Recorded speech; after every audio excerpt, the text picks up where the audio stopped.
عبداللہ بن مبارک نے خبر دی، کہا کہ ہمیں حمید طویل نے انس بن مالک رضی اللہ عنہ سے خبر دی، آپ نے فرمایا کہ ہم جمعہ سویرے پڑھ لیا کرتے اور جمعے کے بعد آرام کرتے تھے۔ صحیح بخاری حدیث نمبر 905۔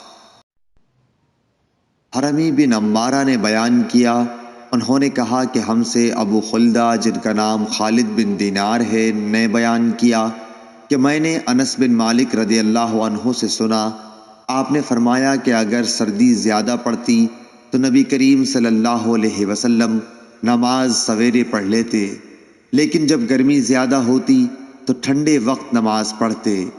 آپ کی مراد جمعے کی نماز سے تھی۔ یونس بن بکیر نے کہا کہ ہمیں ابو خلدہ نے خبر دی، انہوں نے صرف نماز کہا، جمعے کا ذکر نہیں کیا۔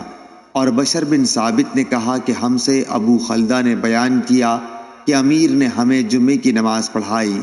پھر حضرت انس رضی اللہ عنہ سے پوچھا کہ نبی کریم صلی اللہ علیہ وسلم ظہر کی نماز کس وقت پڑھتے تھے؟ صحیح بخاری حدیث نمبر 906۔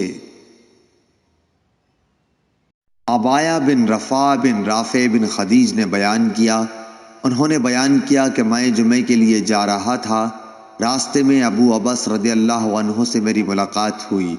انہوں نے کہا کہ میں نے رسول اللہ صلی اللہ علیہ وسلم سے سنا ہے کہ جس کے قدم خدا کی راہ میں غبار آلودہ ہو گئے، اللہ تعالی اسے دوزخ پر حرام کر دے گا۔ صحیح بخاری حدیث نمبر 907۔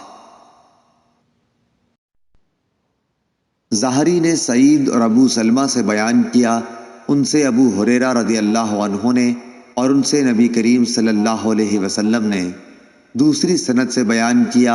امام بخاری نے کہا اور ہم سے ابو الیمان نے بیان کیا، کہا کہ ہمیں شعیب نے خبر دی، انہیں زہری نے اور انہیں ابو سلمہ بن عبد الرحمن نے خبر دی۔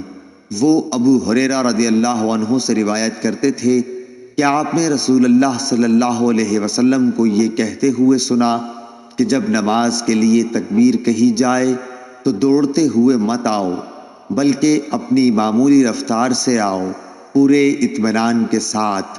پھر نماز کا جو حصہ امام کے ساتھ پالو اسے پڑھ لو، اور جو رہ جائے تو اسے بعد میں پورا کرو۔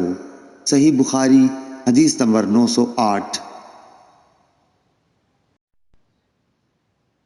ابو قتیبہ بن قتیبہ نے بیان کیا، کہا کہ ہم سے علی بن مبارک نے یحییٰ بن ابی کثیر سے بیان کیا، ان سے عبداللہ بن ابی قتادہ نے۔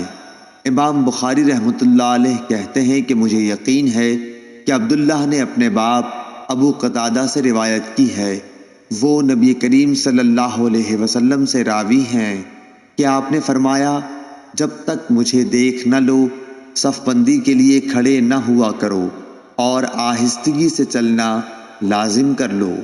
صحیح بخاری حدیث نمبر 909۔